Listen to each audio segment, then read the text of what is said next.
The story of the ancient Greeks begins long before the great temples were built, because everyone feared their country before nations even existed. The ancient Greeks were a brilliant, haughty people who revolutionized science, philosophy, and war. The ancient Greeks were a prosperous society ahead of its time, but they were always in danger of being destroyed.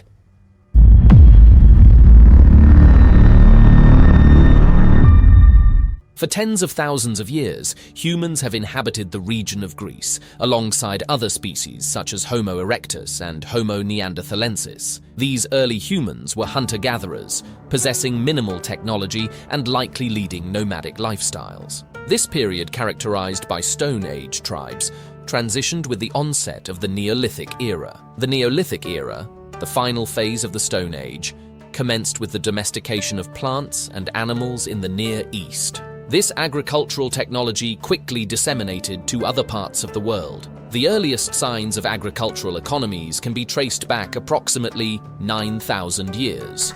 The initial Greek-speaking tribes settled on the Greek mainland during the Neolithic era and communicated in a language that served as a precursor to Mycenaean. The Neolithic period eventually transitioned into the early Bronze Age, approximately around 3000 BC.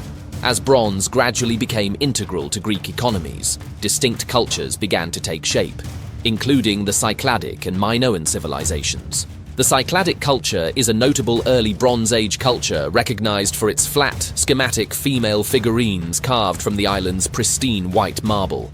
Additionally, the Minoans represented another significant cultural group in Greece, although they faced numerous natural disasters and catastrophic events, such as the volcanic eruption of Thera in 1628 BC. During this period, Greek culture was creating remarkable palaces, with the Minoans being particularly skilled in this area, exemplified by the Grand Palace of Knossos.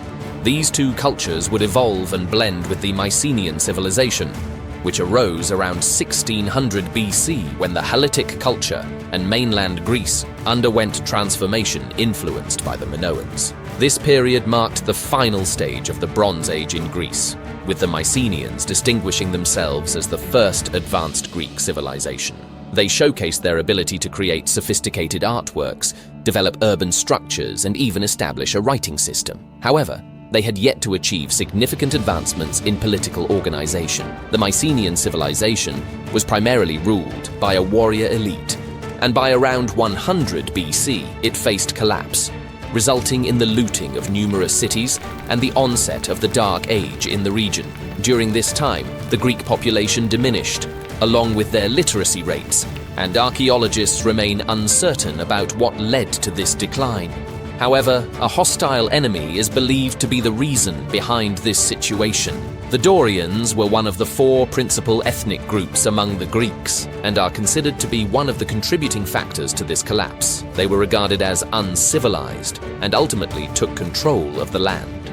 These Dorians are thought to be the predecessors of the renowned Spartans. During this period, Mycenaean cities became increasingly fortified, and eventually, the collapse occurred, leading to the burning of palaces and the abandonment of structures. The Macedonian Dorian tribes advanced into the Peloponnese and conquered local tribes, which settled in southern Peloponnese, where the legendary warrior society known as Sparta was established. In Greek mythology, the Trojan War was fought against the city of Troy by the Greeks. It began after Paris of Troy took Helen from her husband Menelaus, the king of Sparta. This war is one of the most significant events in Greek mythology and featured legendary characters such as Achilles and Hector. The narrative is recounted in both the Iliad and its continuation, the Odyssey. These two literary works are attributed to the author Homer, though the existence of this individual remains uncertain. The texts were composed centuries after the supposed events took place. The books focus on different brief periods of the conflict, and additional narratives provide a wealth of information. These two tales are considered more aligned with Greek mythology than historical fact, and the reality of Troy and the Trojan War remains a contentious issue. Nonetheless, these two texts hold significant value. The Iliad and the Odyssey have been likened to the Bible in terms of their importance to the Greek populace. For contemporary readers, these works present a view into an ancient narrative rather than a factual record. The ancient Olympic Games served as a celebration for Zeus, where attendees would honor his massive statue. which was considered one of the 7 wonders of the world and stood over 12 meters, or 40 feet, tall.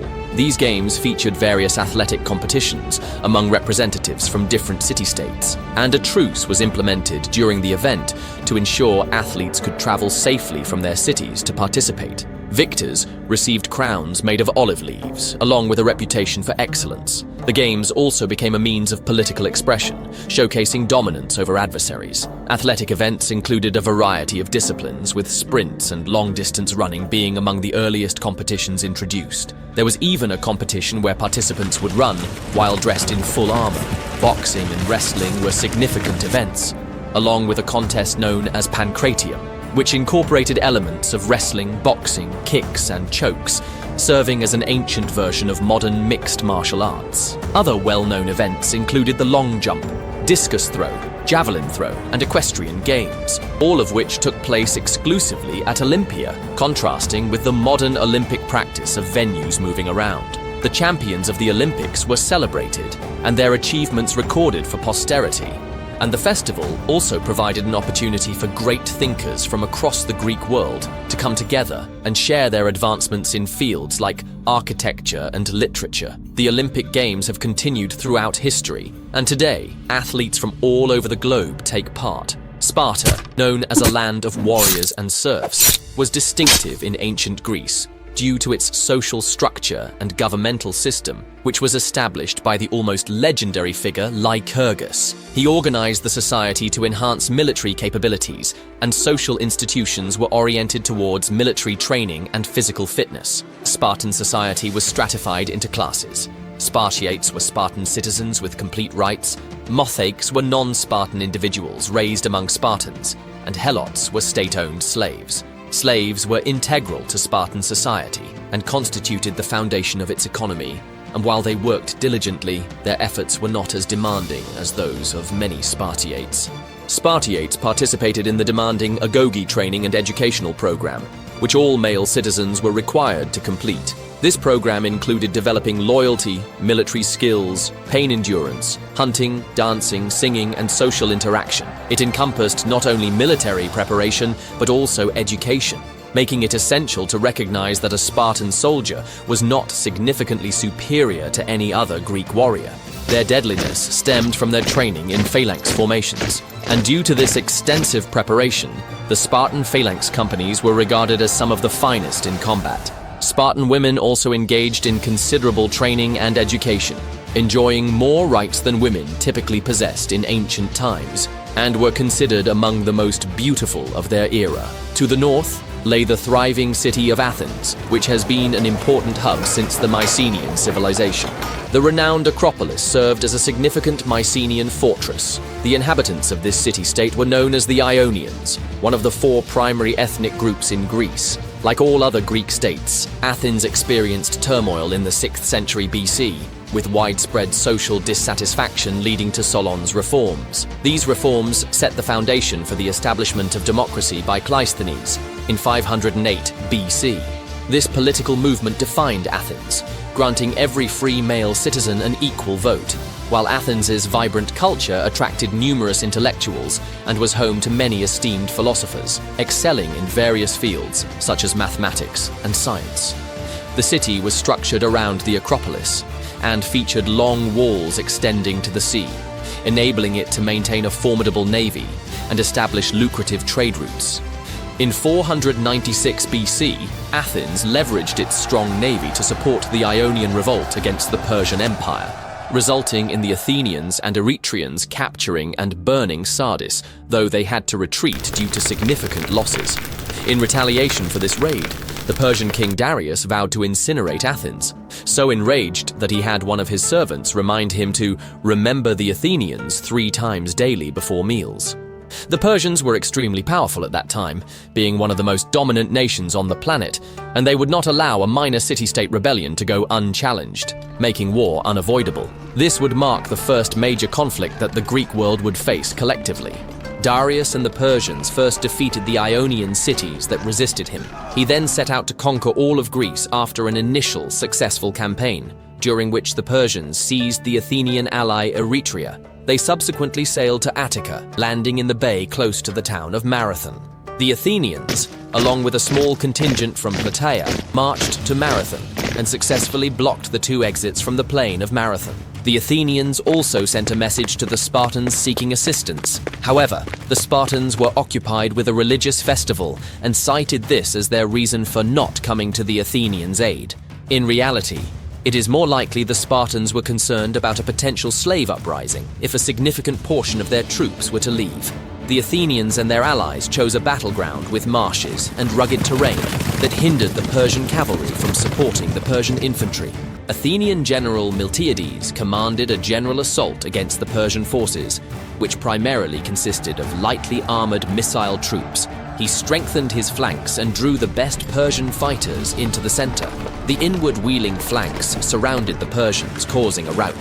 The Persian army fled in a panic toward their ships, with many being slaughtered during the chaos. By the end of the battle, there were 192 Greek casualties and 6,400 Persian fatalities. Persians lacked discipline and broke ranks in their escape, while the Greeks faced little opposition in decimating them. The defeat at Marathon marked the conclusion of the first Persian invasion of Greece, leading the Persian forces to retreat back to Asia Minor. Darius then began to assemble a massive new army, with the intent to fully conquer Greece. However, in 486 BC, his Egyptian subjects revolted, indefinitely delaying any Greek expedition. After Darius's death, his son Xerxes resumed preparations for the second invasion of Greece. The Battle of Marathon was a turning point in the Greek-Persian wars, demonstrating to the Greeks that they could defeat the Persians. This battle also revealed to the Greeks that they could achieve victory without relying on the Spartans, whom they had depended on heavily before. However, this triumph was fleeting, as the Persians would soon return to challenge the Greeks once more. The second invasion of Greece commenced in 480 BC, when King Xerxes of Persia aimed to conquer all of Greece. His father had previously tried to invade Greece, but failed to gather forces in time. After his father's death, Xerxes devoted several years to planning an invasion to take revenge for his father's defeat. He assembled an immense army and navy to secure his success. This invasion was known throughout Greece, giving the Greek forces ample time to prepare. This time, Sparta's strength contributed to the allied Greek forces. Only around a tenth of the Greek city-states joined the coalition, while the majority either stayed neutral or accepted Xerxes' rule. In the spring of 480 BC, the Persian army crossed the Hellespont and advanced through Thrace and Macedonia to Thessaly. The only route for the Persians to transport such a vast army into Greece was via a narrow pass at Thermopylae, known as the Hot Gates. This passage was quite constricted, occasionally flanked by mountains on both sides, or a mountain on one side and the ocean on the other. Reports suggested that some segments of the path were only 6 feet wide, while others exceeded 50. King Leonidas, the Spartan warrior ruler, commanded a small contingent to thwart the ground invasion. As the king of the formidable Spartans in Greece, it was customary for the firstborn son of the king to avoid military training, instead being groomed for future leadership. Unlike his brother, Leonidas was not the firstborn, and thus underwent rigorous training in the agoge. Later, when his brother ascended to the throne, he was found unfit to rule and deemed insane, leading Leonidas, being the last of his surviving siblings, to rise to kingship. He was primarily a warrior rather than a statesman. When the call for action arose, he led 300 of his soldiers into battle. The reason for not bringing more Spartans to the fight was likely the risk of a slave uprising in Sparta if the soldiers were absent. The selection of the 300 warriors was based on their prowess in combat, with consideration that they had sons to carry on their legacy after the expected demise at the Battle of Thermopylae. Each Spartan was likely aware of their impending death and willingly accepted their fate to die for Sparta, as dying in battle was regarded as one of the highest honors for a Spartan warrior. Renowned as the most elite fighters of their era, the 300 Spartans positioned themselves at the Hot Gates, Additional Greek forces contributed to the defense, including 4,000 from the Peloponnesians and another 3,000 from various Greek contingents. A concurrent naval battle also took place, orchestrated by the Athenian general Themistocles, who aimed to obstruct the Persian advancement at sea. Themistocles was a clever Athenian politician and general, part of a progressive wave of non-aristocratic leaders who championed democratic ideals. Prior to the Second Persian incursion into Greece, Themistocles persuaded the Athenians to construct a fleet of 200 advanced triremes to safeguard against the maritime threat. His foresight of a naval attack proved accurate, leading to the Battle of Artemisium. At the Battle of Thermopylae, the Spartans faced an estimated Persian army exceeding 150,000 soldiers. For 4 days, the Persians were delayed before the actual conflict commenced. The Greeks managed to establish defensive fortifications using remnants of an old wall that once stood along the pass. The Persians regarded the small Greek contingent as laughable, but acknowledged that the confrontation would likely incur heavy casualties. Xerxes commanded his troops to surrender their weapons, to which King Leonidas famously responded, "Come and take them." As the Persian army began to run low on supplies, they were compelled to engage on the 5th day, and thus the battle commenced. Xerxes dispatched waves of frail and expendable soldiers, but by the end of the day, only a handful of Greeks had been killed, while tens of thousands of Persians had fallen. The Spartans' advantage stemmed from their extensive training, preparation, and superior weaponry. They wore robust bronze armor and wielded large bronze shields, along with long spears and 2 types of short swords. Spartans formed a shield wall known as the phalanx formation, which offered near impenetrable protection against missiles, allowing them to utilize their long spears to pierce any advancing foes. If the enemy ever managed to breach defenses, then short swords could be employed to eliminate them. The high number of Persian casualties can be attributed to their inability to overcome the Spartans. The initial troops sent into battle were poorly equipped with minimal armor, flimsy wicker shields, and inadequate offensive weaponry. The archers unleashed a barrage of arrows on the Spartans, but these feeble projectiles merely bounced off their bronze armor. On the first day of combat, the Persians were decisively slaughtered, and the same fate awaited them on the second day, until Xerxes deployed the Immortals. They were given this name because each fallen soldier was instantly replaced, creating an impression of an eternal force. They were armored more heavily and fought in a formidable formation. The Spartans outwitted them by pretending to retreat. When the Immortals pursued, the Spartans quickly regrouped and annihilated the enemy. By the end of that day, while a few more Greeks perished, the Persians suffered losses exceeding 10,000. After the second day of conflict, a local named Muphialtes betrayed the Greeks by disclosing a narrow pass utilized by shepherds. Upon learning that his forces were being outflanked, King Leonidas reduced the size of the Greek army. The king and his 300 men remained, along with several hundred other Greeks, for several reasons, one being to prevent the elite Persian cavalry from charging and slaughtering the retreating troops. With 300 Spartans and 700 Thespians, King Leonidas made his ultimate stand against the advancing forces. The Spartans, eager for combat, inflicted significant casualties on the Persians, fighting with utmost ferocity. Eventually, the warrior king was slain in battle, and his remaining soldiers fought fiercely for his body, defending it to their last breaths. Enraged, Xerxes ordered Leonidas's body to be crucified. Typically, the Persians honored the deaths of noble warriors, but the furious king showed none of that respect and took both his head and body back to Persia. Much later, his bones were eventually returned to Sparta. King Leonidas's selfless act would etch his name into Western culture for eternity. Although the tyrant king emerged victorious, he suffered the loss of tens of thousands of men against only a few thousand Greeks, marking this as a humiliating win and earning the Greeks a formidable reputation throughout the ancient world. Once the final Spartans were defeated, the naval blockade was lifted, allowing the Persians to pour into Greece.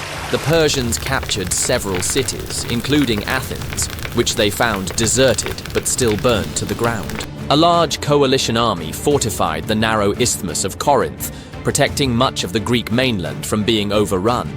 The war was far from concluded, and the navy devised a strategy to overcome the Persians. Both sides aimed for a decisive naval victory. Athenian general Themistocles managed to draw the Persian navy into the tight straits of Salamis, causing many Persian vessels to become disorganized and fall to the allied fleet. Fearing entrapment, Xerxes retreated much of his army to Asia, suffering considerable losses to starvation and disease in the process. Undeterred in his quest to conquer Greece, Xerxes assigned General Mardonius to finish the campaign. The following spring, the Allies gathered the largest hoplite army in history, marching north from the isthmus to confront Mardonius. In the subsequent Battle of Plataea, Greek infantry showcased its dominance, inflicting a significant defeat on the Persians and killing Mardonius. Simultaneously, across the Aegean Sea, an allied navy annihilated the remaining Persian fleet at the Battle of Mycale. With this dual defeat, the invasion was effectively thwarted, and Persian influence in the Aegean was severely weakened. The Greeks then transitioned to an offensive stance, eventually expelling the Persians from Europe and the Aegean islands. Having successfully defended their homeland against an oppressive force that was twice their size, the Greeks earned renown throughout the ancient world. The subsequent 200 years witnessed the rise of classical Greek civilization. These two conflicts are commonly regarded as the turning point for Greek prosperity. The Spartans and Athenians united for a common cause, yet their underlying animosity persisted. The conclusion of the war signaled the beginning of Athens' golden age. The Delian League, an alliance of Greek city-states under Athenian leadership, was established in 478 BC to free Eastern Greek cities from Persian domination and provide defense against future Persian threats. By the early 5th century, this alliance of over 300 cities evolved into what effectively became the Athenian Empire. With the subsequent influx of wealth from trade, Athens' economy thrived, benefiting from commerce not only with other Greek city-states, but also throughout the Mediterranean. Within a generation, Athens emerged as the preeminent power in the Mediterranean region. It served as a remarkable demonstration of a successful democracy, and with the wealth flowing into the city, extensive renovations were undertaken. The Acropolis, a rocky hill that had served as both a defensive stronghold and a site of worship for centuries, became the focal point of Athens. When the Persians invaded the city, they set fire to all the ancient temples, leading to Pericles commissioning the construction of new ones. The expenditure for these buildings exceeded 5,000 talents in the first year alone, which would equate to around $1 billion in today's economy. Vast amounts of marble were utilized, and elaborate structures were incorporated throughout the walls, culminating in its completion in just 15 years. Inside the temple stood a towering 40-foot statue of the goddess Athena, adorned with gold, ivory, and precious gems. This temple has become and continues to be a representation of Athens' splendor during this era, where intellectuals thrived. Anaxagoras was a philosopher and astronomer who first discovered that moonlight is sunlight reflected off the moon's surface. Herodotus, regarded as the first historian, employed objective reasoning to analyze historical events rather than relying on fictional narratives. Aeschylus and Euripides were playwrights who were instrumental in developing a specific genre called tragedy, which became prominent in the Greek world, with some of their works still surviving to this day. Thales of Miletus was a philosopher and mathematician known for calculating the height of the pyramids through advanced trigonometric methods, promoting a more logical understanding of the natural world rather than attributing everything to the divine. Socrates is recognized as one of the most influential philosophers in history and is considered a foundational figure in Western philosophy, as he and his pupils delved into various aspects of the human psyche, marking an age of enlightenment in ancient Greece. However, this time of prosperity faced potential disruption from the Athenian Empire's growing military ambitions. Athens emerged as the leader of a new empire, with aspirations to expand its territories and resources, initiating an aggressive campaign against the weakened Persian Empire. It also tightened its grip on the other city-states within the Delian League, gaining control over nearly all of Greece except for Sparta and its allies. The other city-states were pressured into financing Athens' powerful navy, which was the source of its strength. During this period, a truce was established between Sparta and Athens, halting direct conflict but resulting in a kind of Cold War. Following the Persian attack on Athens, the Spartans opposed the reconstruction of Athens' walls, yet the city opted to enhance its fortifications instead. Additionally, when Sparta was confronted with a slave uprising and requested assistance, Athens dispatched a significant contingent of 4,000 hoplites, while other city-states also contributed forces. Upon their arrival, The Spartans instructed the Athenians to withdraw, stating their services were unnecessary, while allowing the other Greek forces to remain. These seemingly minor events illustrate the lingering animosity between the populations and governments of the two city-states. As Athens grew in power, Sparta became envious, escalating the Cold War. In 459 BC, Athens capitalized on a conflict between its neighboring allies, Megara and Corinth, both aligned with Sparta. Athens supported Megara, securing a vital foothold at the Isthmus of Corinth, and its formidable navy began to intimidate the now ineffective Corinthian navy by stirring unrest in its colonies. These actions marked the onset of the First Peloponnesian War, with the initial significant clash occurring at the Battle of Tanagra in 457 BC. Although this battle was not of great significance, it revealed to the Athenians that they were inferior to the elite Spartan infantry in land combat. Several minor skirmishes transpired, but the war effectively concluded with the signing of a 30-year peace agreement between the two leagues. This conflict involved more than just Athens and Sparta, as nearly the entire Peloponnese, including Corinth and other city-states, opposed the Athenian Empire. However, this peace treaty did little to alleviate the ongoing tensions, which would reignite in less than 15 years. Motivated by jealousy over Athens' naval dominance, Corinth urged Sparta to resume hostilities, prompting the Spartan elite infantry to advance on Athens and ravage its countryside in search of a land battle, which the Athenians skillfully avoided. Aware of their disadvantage in direct combat, the Athenians took refuge behind their extensive walls, which encircled the city and extended to their primary port, enabling them to secure grain imports from Africa, as well as leverage their superior navy. Athens had been meticulously crafting this strategy under the leadership of the astute Pericles. His plan involved utilizing Athens' navy to obstruct trade to the Peloponnese and to raid Spartan allies, a tactic that proved effective until contaminated grain shipments brought plague to the city. The overcrowded environment led to widespread illness, with an estimated 1/4 of the population succumbing to the disease, including Pericles himself. As a result, Sparta began to decelerate its offensive campaign due to concerns over contracting the plague. The surviving Athenians became increasingly aggressive and started launching attacks on the Peloponnesian coast, even constructing forts that encouraged Spartan slaves to escape. A peace attempt was made, but it proved futile as Athens was too desperate for dominance and sought help from foreign territories. The affluent city-state of Syracuse, located on Sicily, controlled a significant portion of Mediterranean trade. Athens believed that by conquering it, they would gain substantial power. They dispatched over 10,000 hoplite soldiers, along with most of their navy, for the conquest, which ended in disaster due to disagreements among the generals regarding a strategy, resulting in the slaughter of both the infantry and navy. They suffered the loss of 10,000 soldiers and 2/3 of their navy. And while ships could be rebuilt, the greater tragedy was the loss of 30,000 skilled oarsmen. Compounding their troubles, 20,000 Athenian slaves gained their freedom from labor in silver mines.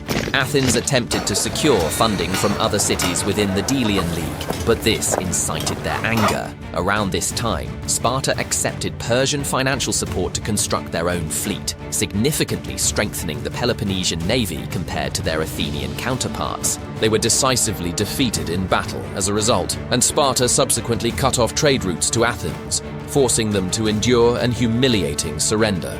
Sparta emerged victorious in the war, yet at the cost of many lives. With much of its elite forces gone, Sparta, along with most of the Peloponnese, found itself weakened. This vulnerability allowed a new empire to rise and conquer the region. Philip II of Macedon was born in 382 BC. As the youngest son of a king, he was held as a political captive for a significant portion of his early life. During his captivity, he received formal education in military tactics and diplomacy. In 364 BC, he returned to Macedon upon learning of his eldest brother's death, seizing control of the throne to become the sole ruler. His military training and expansionist vision led to early successes. He was adept not only in warfare but also in reforming Macedon's military. His most notable innovation was the establishment of the Phalanx Infantry Corps. While this formation had been employed by other Greek forces, Philip implemented it in a unique manner. His soldiers wielded the renowned sarissa, an exceptionally lengthy spear held by multiple ranks of troops. This formidable barrier of spears posed a significant challenge to both cavalry and infantry. Unlike many other Greek armies, Philip effectively utilized a diverse range of light forces, including cavalry, missile troops, and skirmishers. Through a combination of strategic marriages and military campaigns, Philip gained control of much of northern Greece. In 356 BC, his son Alexander was born, and by 353 BC, he had successfully conquered Thessaly, asserting dominance over nearly all of northern Greece. Central Greece became his next target. Although he did not engage in hostilities with Athens, his ambitions were evident through a series of clever treaties, alliances, and warfare. Gradually, he asserted control over the entirety of central Greece, with the exception of Sparta and its allies. With several key Greek city-states under his influence, Philip II turned his attention to Sparta, dispatching a message urging them to surrender without delay, warning that he would devastate their land should he invade. The Spartans' famously terse reply was simply one word. They indicated that if Philip would leave them be, there was no need for further conflict. This response was not necessarily rooted in fear, as Sparta at that point was significantly weaker than in its prime. It is likely that Philip chose to spare them because his focus was directed elsewhere. Having conquered most of Greece, which was a monumental achievement and his greatest success, Philip turned his sights eastward, where he achieved victories against the Achaemenid Empire, the very empire that had sought to dominate Greece previously. With the combined strength of Greece, Philip was able to resist their rule around the Aegean Sea.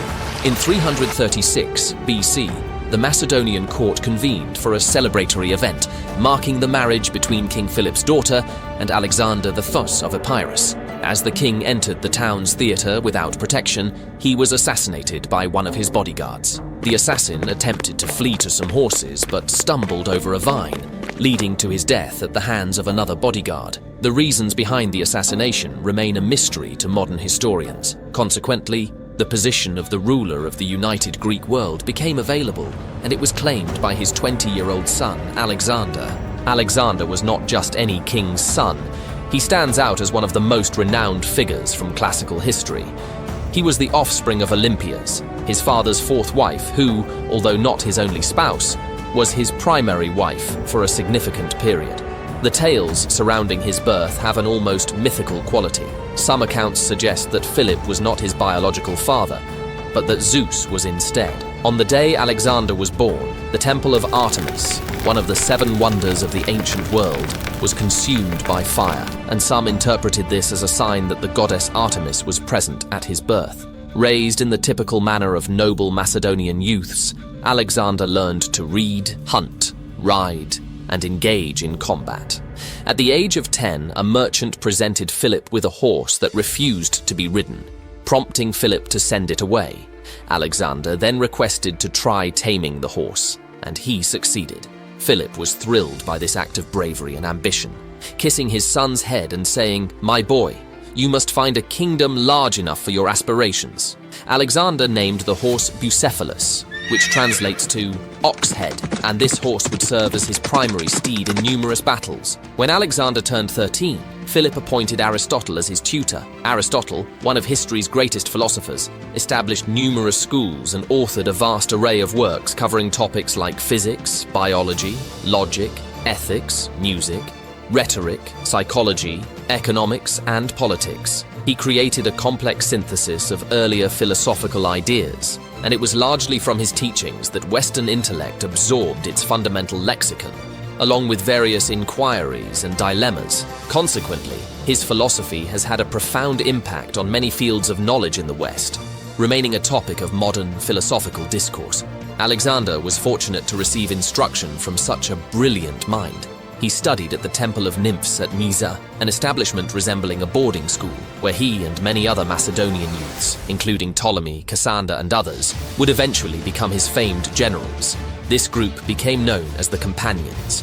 Under Aristotle's guidance, Alexander and his peers learned about medicine, philosophy, ethics, religion, logic, and art. During his studies, Alexander developed a keen interest in the works of Homer, especially the Iliad, for which Aristotle provided him with an annotated edition that Alexander carried with him throughout his campaigns. In his youth, Alexander also interacted with Persian exiles at the Macedonian court, which enriched the court's understanding of Persian affairs and may have influenced some administrative innovations within the Macedonian state. Once he reached 16, Alexander's formal education with Aristotle concluded, and he promptly began his military campaigns. He was entrusted with a small contingent of men, which his father utilized to help maintain the stability of the empire. He led his troops into battle, quelling revolts effectively.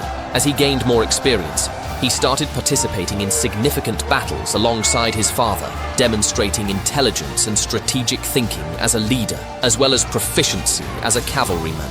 Family tensions arose when Philip's romantic interest shifted away from Alexander's mother, prompting Alexander to leave Macedon in a fit of anger. Though he returned after a few months, despite being admired and regarded as great, Alexander was not the definitive heir to the throne. Following the assassination of his father, he swiftly eliminated any potential rivals. After the king's death, numerous uprisings erupted, but the new king promptly quelled them in person. During his tour across Greece, Alexander was acknowledged as the leader of the fragmented Greek states. A conflict with Persia had been anticipated for some time, and the Greek world was ready to place its trust in Alexander and his father's experienced military to confront it. In 334 BC, he led his forces across the Hellespont into Asia Minor, with an army totaling around 40,000. His infantry was under the command of General Parthenon, and the majority of his troops consisted of 9,000 Macedonian phalangites. These soldiers formed a dense wall of spears, 16 ranks deep. While the phalanx formation was excellent at the front, it was difficult to maneuver and vulnerable to attacks from the sides or rear. To counter this weakness, Alexander had an additional 15,000 hoplites to protect the flanks and safeguard the rear, while 1,000 lightly armored troops served as skirmishers and missile units. Among his most effective forces were the 1,000 cavalry known as the Companions, whom Alexander led into battle on numerous occasions. Another 2,000 cavalry were also involved when Alexander crossed the Hellespont. The Persian Empire quickly became aware of his presence, prompting a skilled Greek general in Persian service to recommend a scorched earth tactic, suggesting they burn crops and confiscate food supplies in the region. However, the Persian satrap preferred not to devastate his province and opted to test his army at the Battle of Granicus. Alexander's army confronted 10,000 Persian cavalry and 10,000 Greek mercenaries, separated by a shallow river. Alexander led his elite cavalry across the river, facing significant resistance, while buying time for his phalangites to follow. He found himself in the midst of the battle, sustaining a blow to his head from a sword that broke his helmet.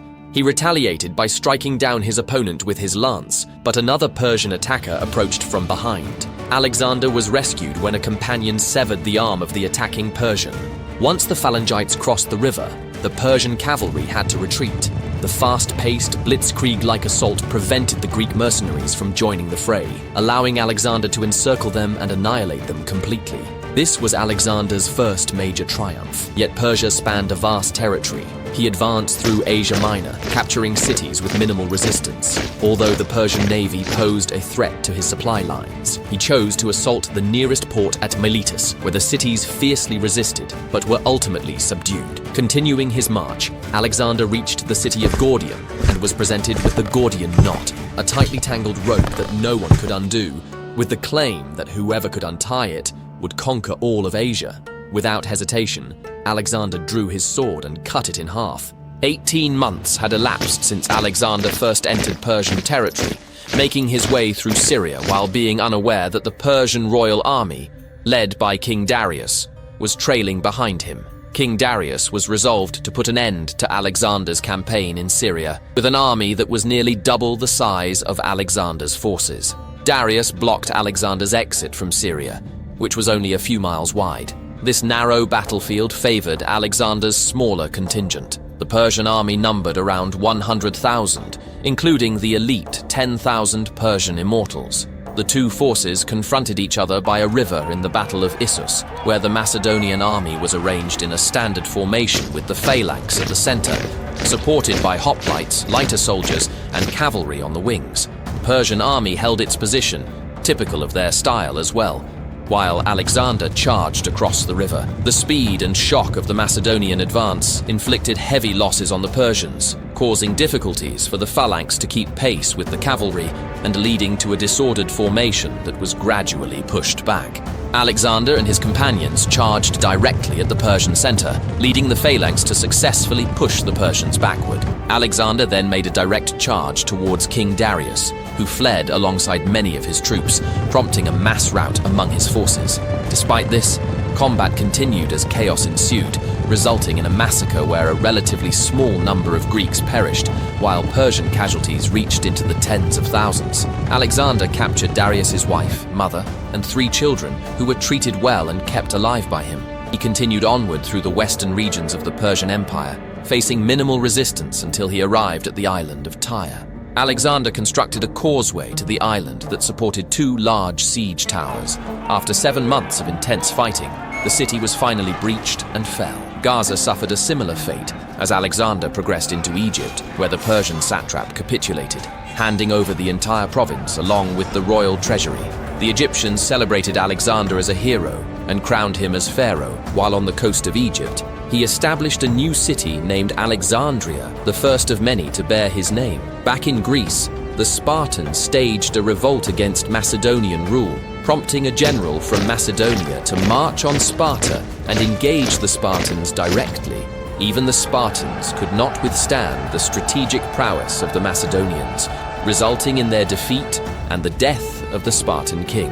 Alexander advanced further into the heart of Persia, where Darius begged for peace, offering his daughter in marriage, a sizable amount of gold, and half of his empire. However, that was insufficient for Alexander, who sought total conquest. He turned to the east, determined to confront Darius and his remaining army in a final showdown. In 331 BC, Alexander encountered the final remnants of the royal Persian army. With Darius selecting the battlefield's location, he opted for a vast open space, enabling him to utilize his numerical superiority and his formidable war chariots.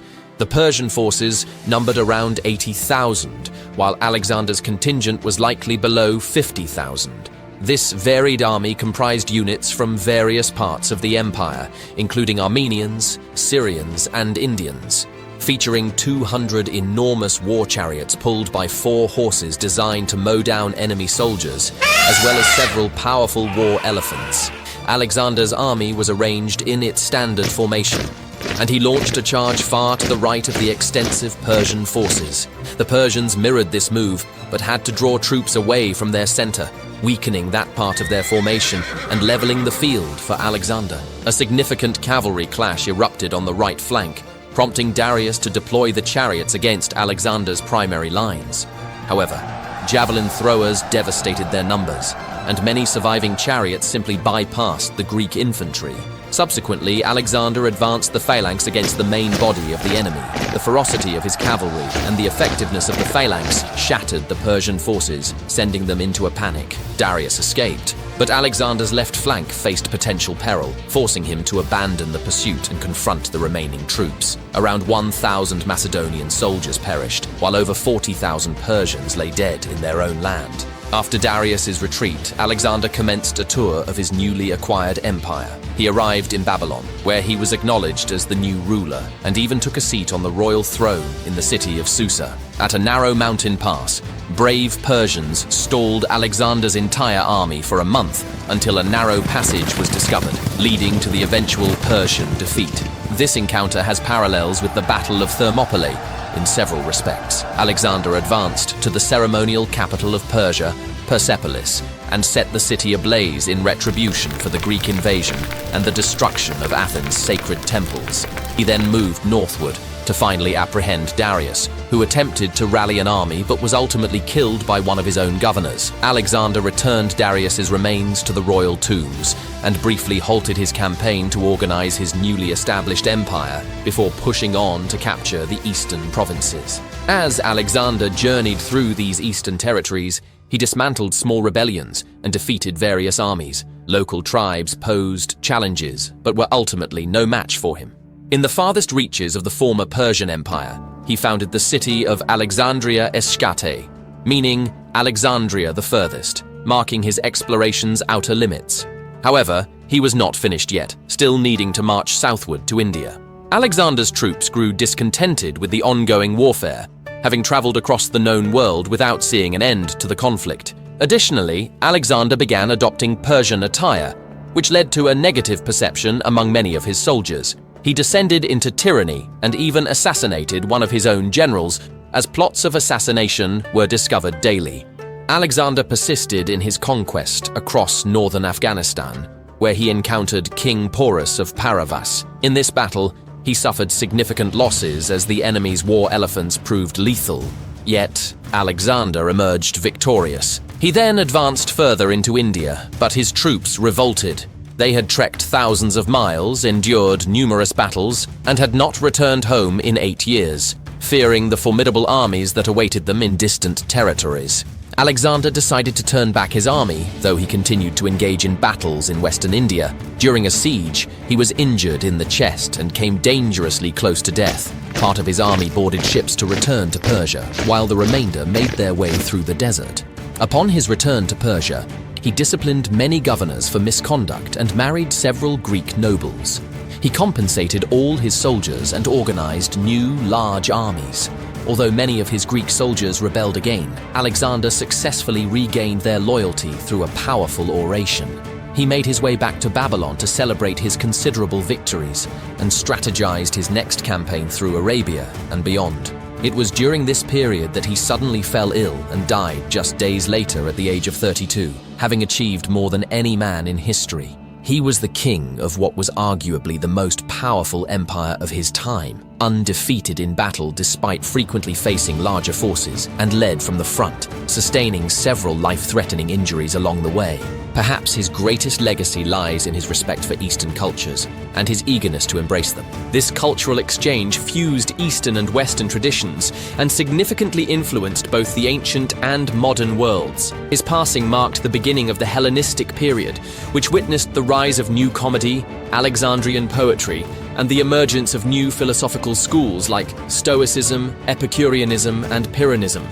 Greek science progressed even further, and religious beliefs expanded to include new deities such as the Greco-Egyptian Serapis, Eastern gods like Attis and Cybele, and syncretic practices blending Hellenistic culture with Buddhism in Bactria and northwestern India. Following Alexander's death, his empire disintegrated due to the lack of a clear successor, leading to fragmentation as various Greek and Persian leaders assumed control over different regions. This signified the conclusion of an era, profoundly altering the world thereafter. Notably, Alexander's tomb became a powerful symbol in the ancient world. His grand gold sarcophagus was carried from one ruler to another. Meanwhile, conflicts erupted across the former empire, and the Greek states revolted against Macedonian control, gradually regaining their independence, although Macedon continued to be a formidable power. Philip V of Macedon emerged as the last Greek leader capable of uniting Greece, while Rome's growing power posed a new threat to the Greek world. Rome had been steadily expanding and conquering neighboring territories for many years. Eventually, they would confront the formidable Macedonian phalanx directly. The last 100 years had seen the Greek world under the control of three main successor states from Alexander the Great's empire: Ptolemaic Egypt, Macedonia, and the Seleucid Empire. The imperial ambitions of the Seleucids, particularly after 230 BC, created significant instability. The Seleucids aimed to conquer Egypt, which responded with a major campaign. This military effort resulted in a victory against Seleucid incursions. However, in 205 BC, following the ascension of a 5-year-old Ptolemy V after Ptolemy IV, the newly empowered Egyptians turned against one another. This led to a severe civil war between the northern and southern regions of Egypt. Recognizing this opportunity for easy conquest, the Macedonians and Seleucids formed an alliance to divide and conquer Egypt. This alliance represented a considerable threat to the century-old political structure that had maintained relative peace in the Greek world. This political upheaval posed a risk of weakening Greece, creating an opportunity for a powerful nation to exploit the situation. Rome was the closest and most formidable power in relation to Greece. However, the Roman and Greek realms were not vastly different from each other. the Greek population did not harbor animosity or fear toward the civilized Romans, while the Romans viewed the Greeks as a similar people facing different circumstances. The Roman Republic was eager to expand, but was not particularly focused on the daunting task of conquering Greece, especially as it was already managing several other hostile entities. Despite its ambitions, Rome was a powerful nation, and the subjugation of Greece seemed probable. It dominated all of Italy and several other regions in the Mediterranean. The Republic progressively took control of the Italian peninsula through strategic politics and military might during this era, developing its own military tactics. Many armies of the time utilized traditional hoplite forces or the more advanced phalanx formations, often trying to emulate the renowned Macedonian phalanx. At one time, Rome employed such military tactics as well, but later adapted its forces to engage in close combat, rather than depending on long spears. They favorably utilized short swords for close quarters fighting. Additionally, they relied on well-equipped troops for protection. The core forces comprised heavy infantry clad in durable, often steel armor and wielding large rectangular shields known as the scutum. This armor proved to be very effective against spears, allowing the soldiers to withstand attacks and close in for the kill. The main strength of the Roman army lay in the discipline of the legions. They also incorporated cavalry, missile troops, skirmishers, and auxiliaries. During this time, Rome was engaged in conflict against the military strategist Hannibal, while Philip V of Macedon chose to align himself with Hannibal and Carthage. The Roman Senate took this alliance seriously and dispatched forces to confront Macedonia, sending troops to Greece, but not intending for a full-scale war. The conflict referred to as the First Macedonian War was characterized by small-scale raids and skirmishes. Rome aimed to avoid a full-scale war, opting instead to keep Macedonia preoccupied while addressing the increasing military ambitions of Carthage. King Philip of Macedon's aggressive campaigns against Greek cities allied with Rome would spark the onset of the Second Macedonian War. After Rome issued an ultimatum for him to cease his actions, Philip chose to challenge Roman strength. The Romans, taken aback by this decision, resolved to make an example of the reckless Greek leader. Rome demonstrated its seriousness by dispatching a formidable army composed of both Roman and Greek forces, which overwhelmed Philip's army under the intense pressure. By 198 BC, Roman troops had reached Thessaly, and in 197 BC, they decisively defeated Philip's remaining forces, compelling him to seek peace. Rome then sought to strengthen the Greeks through treaties and aimed to stabilize the region before withdrawing its military presence, as they had minimal interest in the area and primarily aimed to defeat an adversary. With both Egypt and Macedonia severely weakened, the Seleucid Empire became increasingly ambitious and aggressive. After Rome's exit from Greece at the conclusion of the Second Macedonian War, they incorrectly believed they had established a stable peace. However, their weakening of the last significant check on Seleucid power led to instability instead. Following this, the remaining Macedonian nation, along with Philip himself, sought Rome's assistance to fend off the Seleucid Empire's expansion. The situation was exacerbated by Hannibal's new role as a chief military advisor to the Seleucid emperor, leading to suspicions of a coordinated campaign to conquer not only Greece, but also Rome itself, which posed an existential threat to Rome. Consequently, the Republic began to strategize a major offensive. The Seleucids possessed substantial power, controlling much of the former Persian Empire, and had nearly restored the entirety of Alexander the Great's territory. A significant Roman-Greek contingent was assembled, led by the renowned hero of the Second Punic War, Scipio Africanus, and they embarked towards Greece. This initiated the Roman-Syrian War. Following initial confrontations that exposed the Seleucids' vulnerabilities, they attempted to leverage Roman weaknesses at the Battle of Thermopylae, hoping to replicate the famed historical clash and defeat the Romans. The Seleucids were ultimately defeated in this battle and compelled to evacuate Greece. The Romans pursued them by crossing the Hellespont, marking the first instance of a Roman army entering Asia. The decisive engagement took place at the Battle of Magnesia, resulting in a comprehensive Roman victory, which led the Seleucids to seek peace and relinquish their recent territorial gains in Greece. After the conquest, Rome withdrew from Greece again, believing that the absence of a significant Greek power would foster a stable peace. Instead, the situation deteriorated following Philip's death in Macedon in 179 BC. His son Perseus of Macedon sought to revive its international stature when he became involved in a conspiracy to assassinate a Roman ally, prompting the Senate to declare the Third Macedonian War.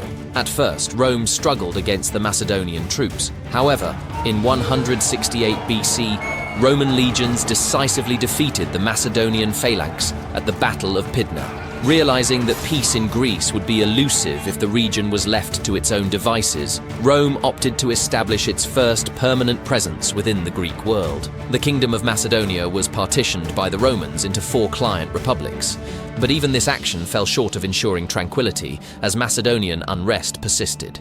The Fourth Macedonian War, which took place between 150 BC and 148 BC, was fought against a Macedonian claimant to the throne named Andriscus, who was causing turmoil in Greece by trying to restore the former kingdom. The Macedonians simply could not accept the end of their kingdom. The Romans quickly overcame the Macedonians at the Second Battle of Pydna. In retaliation, the Achaean League prepared for a renewed conflict against Rome in 146 BC. Up to this point, Rome had only engaged in campaigns in Greece to battle Macedonian forts, allies, and clients. Roman military dominance was well established, having defeated the Macedonian phalanx 3 times and overcome superior numbers against the Seleucids in Asia. The Achaean leaders likely understood that declaring war on Rome was a futile effort, given that Rome had triumphed over much stronger and larger enemies, and the Roman legions had proven their superiority over the Macedonian phalanx. While the wise recognized the hopelessness of this war, the nationalists believed that victory would restore their nation's glory. The Achaean League was quickly vanquished, and as a consequence, Rome utterly annihilated the city of Corinth. In 146 BC, the same year Carthage was destroyed, following nearly a century of constant crisis management in Greece, which perpetually led to internal instability and warfare. Rome decided to divide Macedonia into 2 new Roman provinces. Greece was ultimately subdued and stabilized by one of history's greatest empires. Despite being conquered by this foreign power, Greek culture continued to thrive. As the old adage suggests, Rome may have conquered Greece, but Greece triumphed over Rome in cultural terms. Rome took control of Greece physically, politically, and militarily, yet it was Greek religion, philosophy, science, and thought that Rome adopted, contributing to its greatness. Rome physically conquered Greece, but in nearly every other respect, the Greek ways of life prevailed over Rome. This legacy of Greece is not defined by military victories or renowned city-states, but by a rich culture that became superior to many others. This culture has continued to exert influence worldwide, and has impacted nearly every nation in some capacity. Ancient Greece may now be a distant memory, yet its remarkable tales of humanity, profound words of philosophy, and cultural contributions remain significant and cherished, even thousands of years later. Thus, we will remember Greece for eternity. I appreciate you taking the time to watch my most ambitious project to date. I dedicated a lot of effort to this endeavor, and I hope you found it enjoyable. I've created numerous other videos that you might find interesting, and I also have some additional documentaries, including one about the Roman Empire. Don't forget to give a thumbs up and subscribe, and please share your thoughts in the comments section about what you thought of this video.